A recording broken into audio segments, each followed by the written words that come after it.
શાંતિ 18/4/2026 આજના મીઠા બાબાના મધુર મહાવાક્ય. મીઠા બાળકો, તમે બાપ દ્વારા સન્મુખ ભણી રહ્યા છો. તમારે સતયુગી બાદશાહીના લાયક બનવાના માટે પાવન જરૂર બનવાનું છે. પ્રશ્ન છે, બાપના કયા ઓક્યુપેશનને, કયા કર્તવ્યને તમે બાળકો જ જાણો છો? બાબાએ કહ્યું છે, તમે જાણો છો કે અમારા બાપ પણ છે, ટીચર અને સતગુરુ પણ છે. બાપ કલ્પના સંગમ યુગ પર આવે છે, જૂની દુનિયાને નવી બનાવવા, એક આદિ સનાતન ધર્મની સ્થાપના કરવા. બાપ અત્યારે અમને બાળકોને મનુષ્યથી દેવતા બનાવવા માટે ભણાવી રહ્યા છે. આ ઓક્યુપેશન, આ બાબાનો ધંધો છે. અમારા બાળકોના સિવાય બીજું કોઈ જાણતું નથી.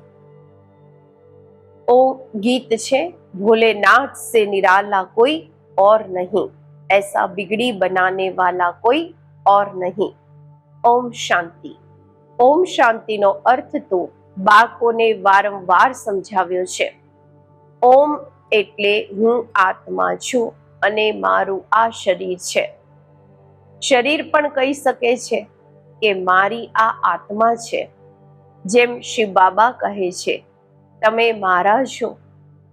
બાળકો કહે છે, બાબા તમે અમારા છો. એમ આત્મા પણ કહે છે, મારું શરીર. શરીર કહેશે, મારી આત્મા. અત્યારે આત્મા જાણે છે, હું અવિનાશી છું. આત્મા વગર શરીર કંઈ કરી શકતું નથી. શરીર તો છે, કહે છે, મારી આત્માને તકલીફ નહીં આપો. મારી આત્મા પાપ આત્મા છે કે મારી આત્મા પુણ્ય આત્મા છે. તમે જાણો છો, મારી આત્મા સતયુગમાં પુણ્ય આત્મા હતી. આત્મા પોતે પણ કહેશે, હું સતયુગમાં સતો પ્રધાન અથવા સાચું સોનું હતી. સોનું છે નહીં. આ એક ઉદાહરણ આપવામાં આવે છે. અમારી આત્મા પવિત્ર હતી, ગોલ્ડન એજેડ હતી. અત્યારે તો કહે છે ઇમ્પ્યોર છું. દુનિયાવાળા નથી જાણતા. તમને તો શ્રીમત મળી છે. તમે અત્યારે જાણો છો કે અમારી આત્મા સતો પ્રધાન હતી, હવે તમો પ્રધાન બની છે. દરેક વસ્તુ એવી થાય છે. બાળ, યુવા, વૃદ્ધ, દરેક વસ્તુ નવીથી જૂની જરૂર થાય છે. દુનિયા પણ પહેલા ગોલ્ડન એજેડ સતો પ્રધાન હતી, પછી તમો પ્રધાન આયરન એજેડ છે. ત્યારે જ દુખી છે. સતો પ્રધાન એટલે સુધરેલી, તમો પ્રધાન એટલે બગડેલી. ગીતમાં પણ કહે છે, બિગડી કો બનાને વાલે, જે બગડી ગયું છે એને સુધારવા વાળા. જૂની દુનિયા બગડેલી છે, કારણ કે રાવણ રાજ્ય છે અને બધા પતિત છે. સતયુગમાં બધા પાવન હતા. એને ન્યૂ વાઇસલેસ વર્લ્ડ, નવી નિર્વિકારી દુનિયા કહેવામાં આવે છે. આ છે ઓલ્ડ વિશસ વર્લ્ડ, જૂની વિકારી દુનિયા. બાબા કહે છે, હવે કળિયુગ આયરન એજ છે. આ બધી વાતો કોઈ સ્કૂલ, કોલેજમાં નથી ભણાવવામાં આવતી. ભગવાન આવીને ભણાવે છે અને રાજયોગ શીખવે છે. ગીતામાં પણ લખેલું છે, ભગવાન વાચ, શ્રીમદ ભગવદ ગીતા. શ્રીમદ એટલે શ્રેષ્ઠ મત. શ્રેષ્ઠથી શ્રેષ્ઠ, ઉચ્ચથી ઉચ્ચ ભગવાન છે. એમનું નામ એક્યુરેટ શિવ છે.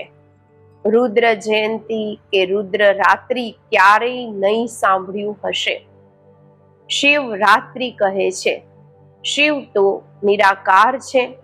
હવે નિરાકારની રાત્રિ કે જયંતી કેવી રીતે મનાવવામાં આવે? શ્રી કૃષ્ણની જયંતી તો ઠીક છે, ફલાણાનું બાળક છે, એમની તિથિ તારીખ બતાવે છે. શિવના માટે તો કોઈ જાણતા નથી કે ક્યારે પેદા થયા. આ તો જાણવું જોઈએ ને. અત્યારે તમને સમજ મળી છે કે શ્રી કૃષ્ણએ સતયુગ આદિમાં કેવી રીતે જન્મ લીધો. તમે કહેશો એને તો 5000 વર્ષ થયા. એ પણ કહે છે ક્રાઇસ્ટથી 3000 વર્ષ પહેલા ભારત પેરેડાઇઝ હતું, એટલે કે સ્વર્ગ હતું.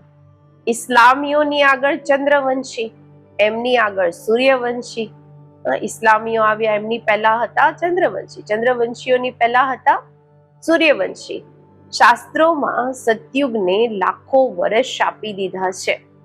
ગીતા છે મુખ્ય. ગીતાથી જ દેવી દેવતા ધર્મ સ્થાપન થયો. તે સતયુગ ત્રેતા સુધી ચાલ્યો. એટલે કે ગીતા શાસ્ત્રથી આદિ સનાતન દેવી દેવતા ધર્મની સ્થાપના પરમ પિતા પરમાત્માએ કરી. પછી તો અડધો કલ્પ ન કોઈ શાસ્ત્ર થયા, ન કોઈ ધર્મ સ્થાપક થયા. બાપે આવીને બ્રાહ્મણોને દેવતા ક્ષત્રિય બનાવ્યા. એટલે કે બાપ 3 ધર્મ સ્થાપન કરે છે. આ છે લીપ ધર્મ, એક અલગ વધારાનો ધર્મ. એની આયુ પણ થોડી રહે છે. તો સર્વશાસ્ત્રમય શિરોમણી ગીતા ભગવાને ગાય છે, બાપ પુનર્જન્મમાં નથી આવતા. જન્મ છે પરંતુ બાપ કહે છે હું ગર્ભમાં આવતો નથી, મારી પાલના નથી થતી. સતયુગમાં પણ જે બાળક હોય છે તે ગર્ભ મહેલમાં રહે છે. રાવણ રાજ્યમાં ગર્ભ જેલમાં આવવું પડે છે. પાપ જેલમાં ભોગવવામાં આવે છે. ગર્ભમાં વાયદો કરે છે કે અમે પાપ નહીં કરીશું. પરંતુ આ છે જ પાપ આત્માઓની દુનિયા. ગર્ભની બહાર નીકળવાથી પછી પાપ કરવા લાગી જાય છે. ત્યાંની ત્યાં રહી અહીંયા પણ ખૂબ પ્રતિજ્ઞા કરે છે, અમે પાપ નહીં કરીશું, એકબીજા પર કામ કટારી નહીં ચલાવીશું. કારણ કે આ વિકાર આદિ મધ્ય અંત દુઃખ આપે છે. સતયુગમાં વિષ છે નહીં, વિકાર છે નહીં, તો મનુષ્ય આદિ મધ્ય અંત 21 જન્મ દુઃખ ભોગવતા જ નથી. સતયુગ ત્રેતામાં વિકાર નથી એટલે દુઃખ ભોગવતા નથી, કારણ કે રામ રાજ્ય છે. એની સ્થાપના અત્યારે બાપ ફરીથી કરી રહ્યા છે. સંગમ પર જ સ્થાપના થશે ને. જે પણ ધર્મ સ્થાપન કરવા આવે છે એમને કોઈ પણ પાપ નથી કરવાનું. અડધો સમય છે પુણ્ય આત્મા, પછી અડધો સમય પછી પાપ આત્મા બને છે. તમે સતયુગ ત્રેતામાં પુણ્ય આત્મા રહો છો, પછી પાપ આત્મા બનો છો. સતો પ્રધાન આત્મા જ્યારે ઉપરથી આવે છે તો તે સજાઓ ખાઈ નથી શકતી. ક્રાઇસ્ટની આત્મા ધર્મ સ્થાપન કરવા આવી, એને કોઈ સજા મળી ન શકે. કહે છે ક્રાઇસ્ટને ક્રોસ પર ચઢાવ્યા, ક્રાઇસ્ટને ક્રોસ ઉપર ચઢાવ્યા, પરંતુ એમની આત્માએ કોઈ વિકર્મ વગેરે કર્યા જ નથી. તે જેના શરીરમાં પ્રવેશ કરે છે એને દુઃખ થાય છે. તે સહન, બાબા કહે છે તે સહન કરે છે. જેમ આમાં બાબા આવે છે, બ્રહ્મા બાબાના તનમાં શિવ બાબા આવે છે, તે તો છે જ સતો પ્રધાન. કોઈ પણ દુઃખ તકલીફ આમની આત્માને થાય છે, શિવ બાબાને નથી થતું. એ તો હંમેશા સુખ શાંતિમાં રહે છે. એ વર સતો પ્રધાન છે, હંમેશા સદા સતો પ્રધાન છે. પરંતુ આવે તો આ જૂના શરીરમાં છે ને. એમ ક્રાઇસ્ટની આત્માએ જેમાં પ્રવેશ કર્યો એ શરીરને દુઃખ થઈ શકે છે. ક્રાઇસ્ટની આત્મા દુઃખ નથી ભોગવી શકતી, કારણ કે સત્તો રજો તમોમાં આવે છે. નવી નવી આત્માઓ આવે પણ તો છે ને, એને જરૂર પહેલા સુખ ભોગવવું પડે. દુઃખ તો ભોગવી નથી શકતી, કાયદો નથી કહેતો. આમાં બાબા બેઠા છે.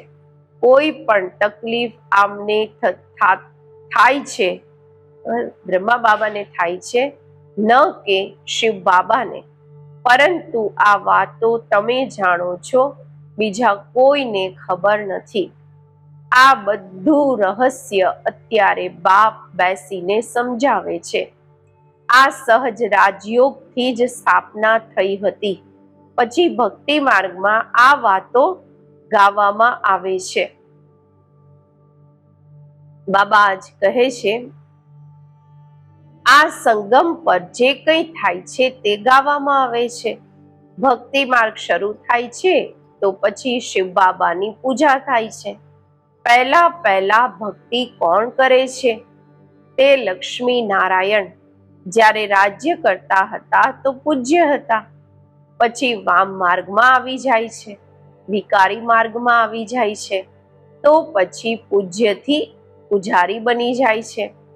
બાપ સમજાવે છે તમને બાળકોને, પહેલા પહેલા બુદ્ધિમાં આવવું જોઈએ કે નિરાકાર પરમ પિતા પરમાત્મા આમના દ્વારા અમને ભણાવે છે.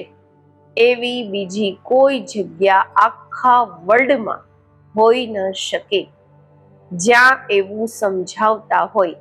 બાપ જ આવીને ભારતને ફરીથી સ્વર્ગનો વારસો આપે છે. ત્રિમૂર્તિની નીચે લખેલું છે, deity world sovereignty is your God fatherly birth right. દેવી બાબા કહે છે, રાજધાની, દેવી રાજધાની એ તમારો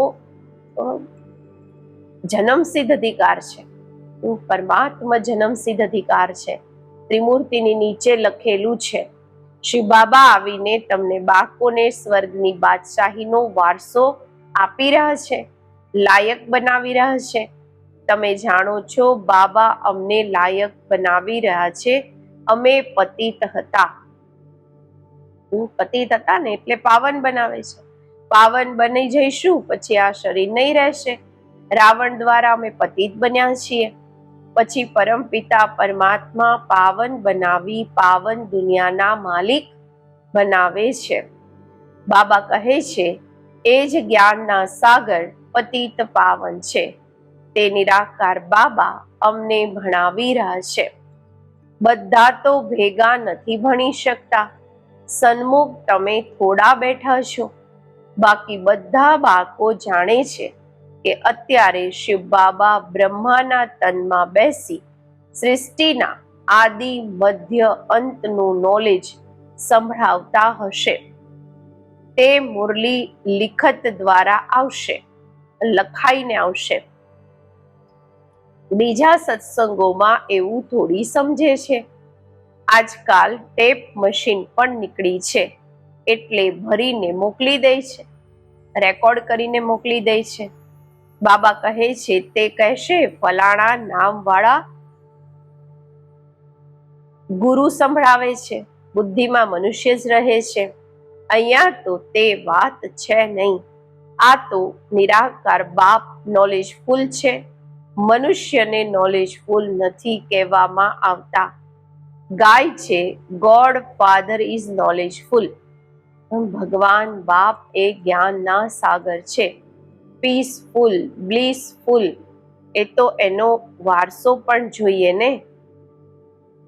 એ નોલેજફુલ છે, પીસફુલ છે, બ્લિસફુલ છે, તો એનો વારસો પણ તો જોઈએ ને. એમનામાં જે ગુણ છે તે બાળકોને મળવા જોઈએ. બાબા કહે છે અત્યારે મળી રહ્યા છે. ગુણોને ધારણ કરી અમે એવા લક્ષ્મી નારાયણ બની રહ્યા છીએ. બધા તો રાજા રાણી નહીં બનશે.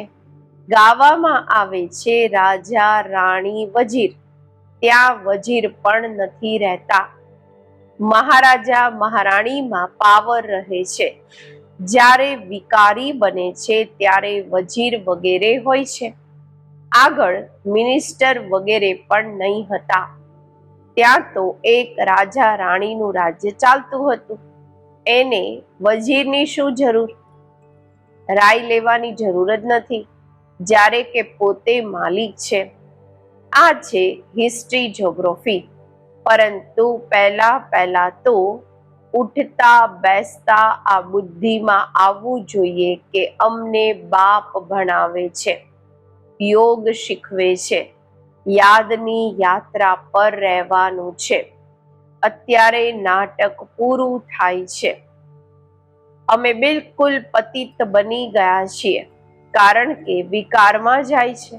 એટલે પાપ આત્મા કહેવામાં આવે છે. સતયુગમાં પાપ આત્મા નથી હોતા, ત્યાં છે પુણ્ય આત્માઓ. એ છે પ્રાલબ્ધ, જેના માટે તમે અત્યારે પુરુષાર્થ કરી રહ્યા છો. તમારી છે યાદની યાત્રા, જેને ભારતનો યોગ કહે છે, પરંતુ અર્થ તો નથી સમજતા. યોગ એટલે યાદ, જેનાથી વિકર્મ વિનાશ થાય છે. પછી આ શરીર છોડી ઘરે ચાલી જઈશું. એને સ્વીટ હોમ કહેવામાં આવે છે. આત્મા કહે છે અમે એ શાંતિધામના રહેવાસી છીએ. અમે ત્યાંથી અશરીરી આવ્યા છીએ. અહીંયા પાઠ ભજવવા માટે શરીર લીધું છે. આ પણ સમજાવ્યું છે કે માયા 5 વિકારોને કહેવામાં આવે છે. આ 5 ભૂત છે. કામનું ભૂત, ક્રોધનું ભૂત, નંબર 1 દેહ અભિમાનનું ભૂત છે. બાપ સમજાવે છે સતયુગમાં આ વિકાર હોતા નથી. એને નિર્વિકારી દુનિયા કહેવામાં આવે છે. વિકારી દુનિયાને નિર્વિકારી બનાવવી, આ તો બાપનું જ કામ છે. એને જ સર્વશક્તિમાન જ્ઞાનના સાગર પતિત પાવન કહેવામાં આવે છે. આ સમયે બધા ભ્રષ્ટાચારથી પેદા થાય છે. સતયુગમાં જ વાઇસલેસ દુનિયા છે. બાપ કહે છે અત્યારે તમને વિષસથી, વિકારીથી નિર્વિકારી બનવાનું છે. કહે છે આના વગર બાળકો કેવી રીતે પેદા થશે? બાપ સમજાવે છે અત્યારે તમારો આ અંતિમ જન્મ છે. મૃત્યુ લોક જ ખતમ થવાનું છે. પછી આના બાદ વિકારી લોકો હશે જ નહીં. એટલે બાપથી પવિત્ર બનવાની પ્રતિજ્ઞા કરવાની છે. કહે છે બાબા અમે તમારાથી વારસો અવશ્ય લઈશું. એ બાબા કહે છે એ સોગંદ ઉઠાવે છે જૂઠી, ખોટી કસમ ખાય છે, સોગંદ ખાય છે. ગોડ જેના માટે સોગંદ ખાય છે ભગવાનના માટે, એને તો જાણતા જ નથી. તે ક્યારે આવે છે, કેવી રીતે આવે છે, એનું નામ, રૂપ, દેશ, કાળ શું છે, કંઈ પણ નથી જાણતા. તે ક્યારે કેવી રીતે આવે છે? બાપ આવીને પોતાનો પરિચય આપે છે. અત્યારે તમને પરિચય મળી રહ્યો છે. દુનિયાભરમાં કોઈ પણ ગોડફાધરને નથી જાણતા. બોલાવે પણ છે, પૂજા પણ કરે છે, પરંતુ ઓક્યુપેશનને નથી જાણતા. તમે અત્યારે જાણો છો પરમપિતા પરમાત્મા અમારા બાપ, ટીચર, સદગુરુ છે. આ બાપે પોતે પરિચય આપ્યો છે કે હું તમારો બાપ છું. મેં આ શરીરમાં પ્રવેશ કર્યો છે. પ્રજાપિતા બ્રહ્મા દ્વારા સ્થાપના થાય છે. કોની? બ્રાહ્મણોની. પછી તમે બ્રાહ્મણ ભણીને દેવતા બનો છો. હું આવીને તમને શુદ્રથી બ્રાહ્મણ બનાવું છું. બાપ કહે છે હું આવું છું કલ્પના સંગમ યુગ પર. કલ્પ 5000 વર્ષનો છે. આ સૃષ્ટિ ચક્ર તો ફરતું જ રહે છે. હું આવું છું જૂની દુનિયાને નવી બનાવવા, જૂના ધર્મોનો વિનાશ કરાવી પછી હું આદિ સનાતન દેવી દેવતા ધર્મ સ્થાપન કરું છું. બાળકોને ભણાવું છું. પછી તમે ભણીને 21 જન્મના માટે મનુષ્યથી દેવતા બની જાઓ છો. દેવતાઓ તો સૂર્યવંશી, ચંદ્રવંશી, પ્રજા બધા છે. બાકી પુરુષાર્થ પ્રમાણે ઉચ્ચ પદ પામશે. અત્યારે જેટલો પુરુષાર્થ કરશે તે કલ્પ કલ્પ ચાલશે. સમજે છે કલ્પ કલ્પ એવો પુરુષાર્થ કરે છે એવું જ પદ આવીને પામશે. આ તમારા બાળકોની બુદ્ધિમાં છે કે અમને નિરાકાર ભગવાન ભણાવે છે. એને યાદ કરવાથી જ વિકર્મ વિનાશ થશે. વગર યાદ કરીએ વિકર્મ વિનાશ થઈ નથી શકતા. બાબા કહે છે મનુષ્યોને આ પણ ખબર નથી કે અમે કેટલા જન્મ લઈએ છીએ. શાસ્ત્રોમાં કોઈએ ગપોડો લગાવી દીધો છે 84 લાખ જન્મ. અત્યારે તમે જાણો છો 84 જન્મ છે.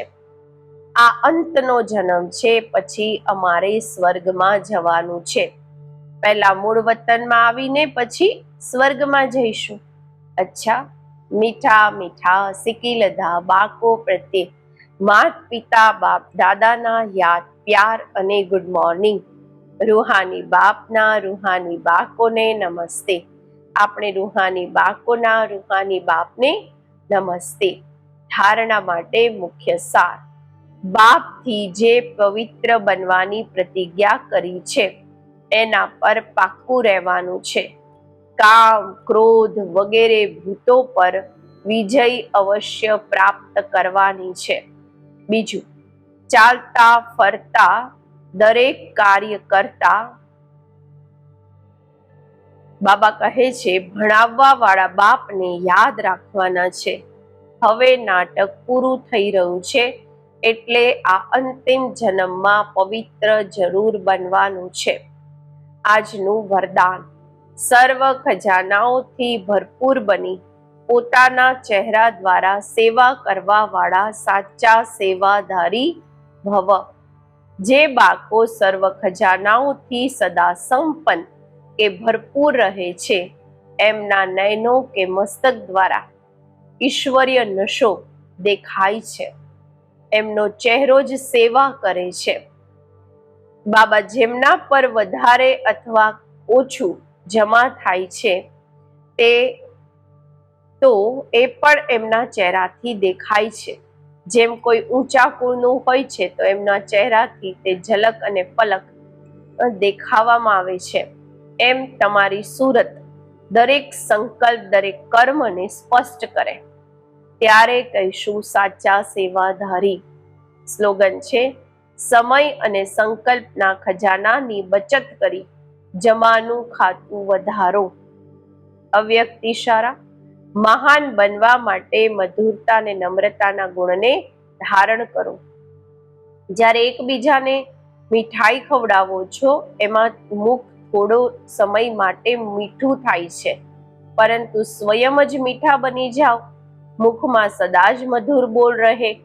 જેમ મીઠું ખાવાનું અને ખવડાવવાથી ખુશ થાવ છો, મીઠાઈને ખાવાથી અને ખવડાવવાથી ખુશ થાવ છો, એમ મધુર બોલ સ્વયંને પણ ખુશ કરે છે, બીજાને પણ ખુશ કરી દે છે. એનાથી સદા સર્વનું મુખ મીઠું કરતા રહો. સદા મીઠી દ્રષ્ટિ, મીઠા બોલ, મીઠા કર્મ હોય. ઓમ શાંતિ.